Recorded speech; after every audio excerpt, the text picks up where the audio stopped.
Aloha! Welcome to Mystic Movement Astrology, navigating the stars with our feet on the ground. I'm your host, Lena Love, and I look forward to navigating the stars with you today.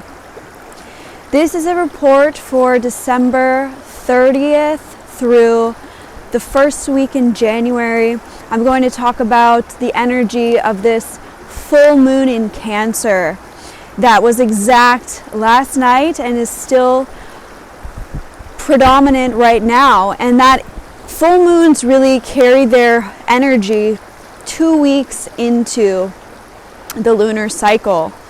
So this full moon was in Cancer. So every full moon is an opposition. So it was opposite the sun in Capricorn.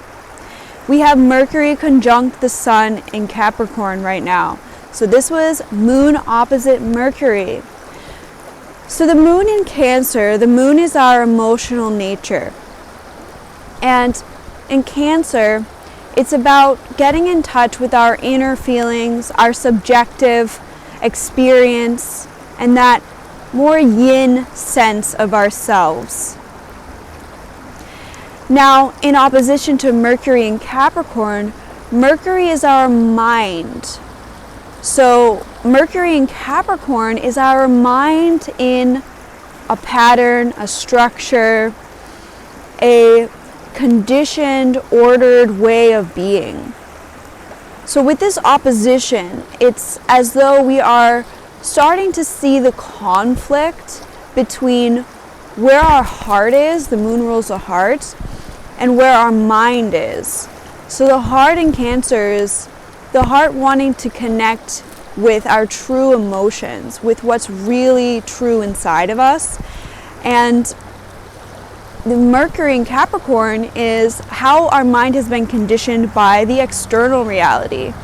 Capricorn rules governments, it rules the structure of our workplace, our sense of duty and responsibility. So we're starting to see at this time how we have been shaped by our society and our culture. And we're starting to see the distinction between what is our external sense of self, like we talked about in the last video, our super ego, how we show up and interface with the world around us, and what is our more inner sense of self, that essence of us that is unique and different from everyone else. And meanwhile, if we look at Mars, still in Aries, starting to separate from Chiron, we see that the midpoint of Mars and Chiron right now are T-square to this opposition between Moon and Mercury. So what this T-square tells me is that our instincts, our ambitions, our wounded self, our wounded warrior, the way that we have been thwarted from acting in the way that we want to, is meeting up with this dynamic of the opposition of our mind and our feelings. So the way I see this is that the full moon wants us to be able to purge, to be able to let go.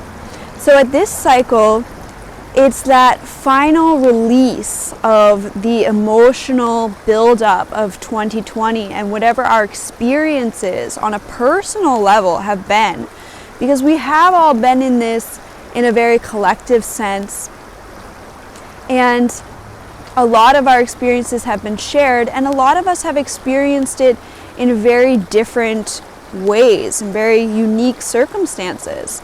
So this is really a time to get in touch with, what were your particular challenges that you had to deal with during this year, and to really feel how that has affected you.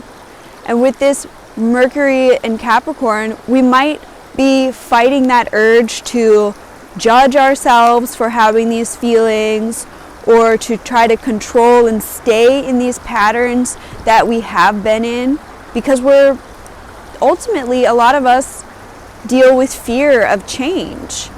And yet, cardinal water, Cancer, I'm sitting here in front of this beautiful moving river, in New Boston, New Hampshire right now, visiting my family. Cancer also deals with family.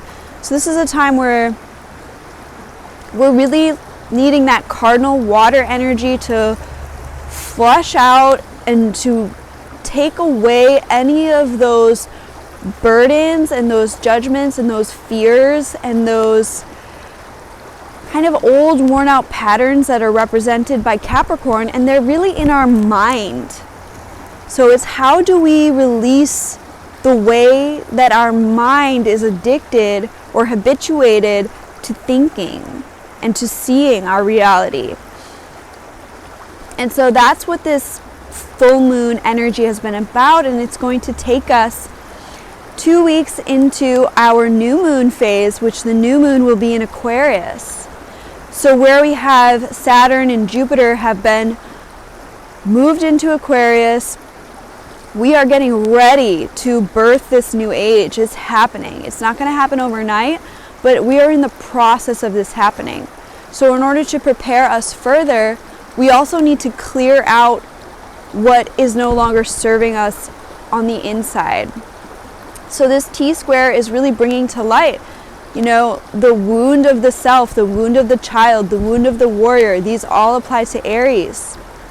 And this can be the wounded self of either being too selfish and being too obsessed with ourselves and our own needs and desires, and also maybe being too selfless and not being in touch with our true needs and desires and that instinctual nature. So you know where you are in this regard.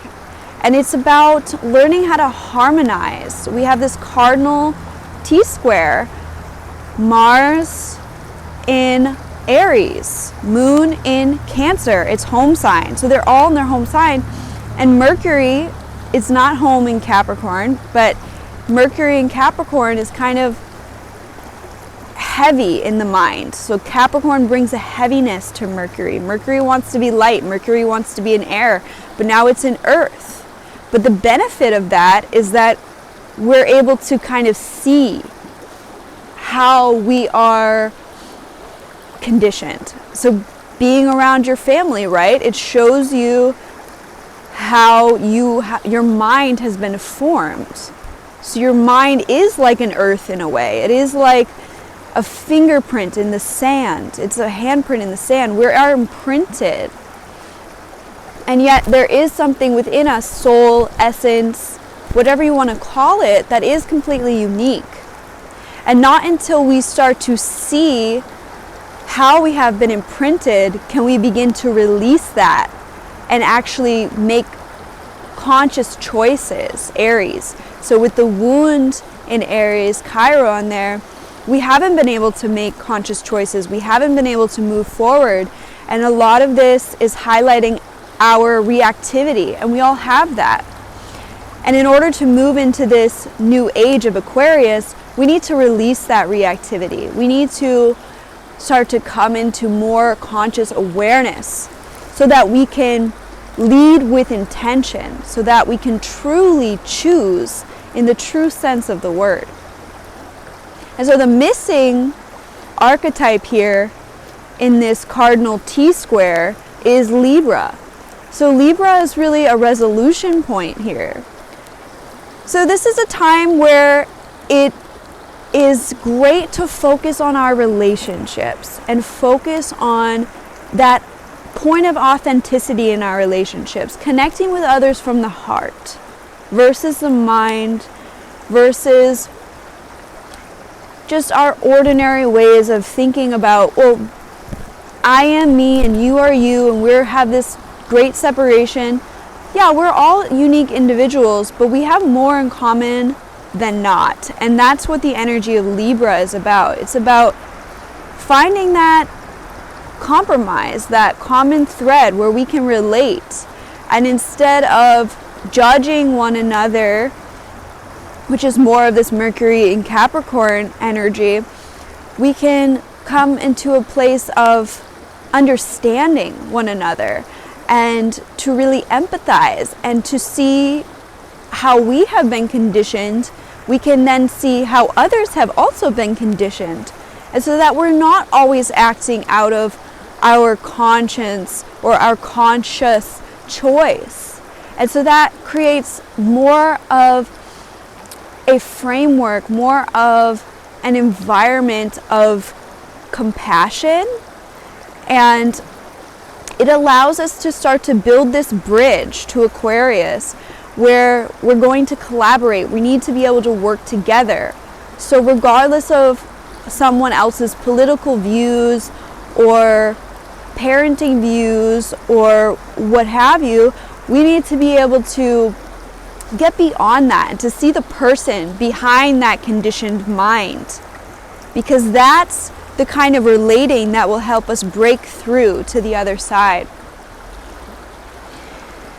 So I am really excited about this new birth, this time, and it's wonderful. We have Moon in Leo at the New Year's celebration, so we really can channel our creativity, channel that fixed fire energy, that soulfulness on the inside that knows that joy is a very fundamental part of life, and that we create that joyfulness, and that's really what's going to take us forward into the future. So I'm really excited about these aspects right now. If we can just learn to be self-reflexive and learn to see that the way that we're being triggered at this time is for our own good and for our own awareness, so that we can begin to really move into this future and make those choices with intention in our personal lives, in our relationships, and in our collective experience. We're really going to experience a whole new level of reality. And it begins with our beliefs. It begins with what we believe is possible. So Venus on the South Node in Sag right now. We are starting to see how the past, we can see it differently, right? We can see it perhaps in a more loving light. We can see our old beliefs and understand why we felt that way. We can see the beauty of the past, which maybe we didn't see before. Maybe we were looking with more eyes of judgment, and now we can see why it's happened the way it has. We might be upset that we cannot travel, for instance, or we cannot travel in the way that we used to, and be looking at the past and longing for that past. But at the same time, we can understand why that's good for the earth and why that's just going to transform and it's going to change into something new. So we're loving the past, and we're also learning to let that form go away, and that the true Sagittarius energy that we're bringing in is that sense of adventure and that sense of exploration, which we can take to anything. A walk in the woods, reading a book, and really that sense of adventure of a new project, visioning, meditation, really starting to build our lives from the inside out. And that's really what this yin, winter, Cancer, post-solstice time is really about. It's really about building from the inside. It's that seed that is incubating and getting ready for the spring. So thank you so much for listening. I'm starting to get really cold, and I'm losing the light as it's only light here until about 4:30. So I look forward to checking in with you in a couple weeks and talking about this new moon in Aquarius. I'm super excited about it. Just stay strong and enjoy this beautiful New Year celebration and getting in touch with yourself and really feeling that cleansing water energy. Thank you so much for watching. Aloha.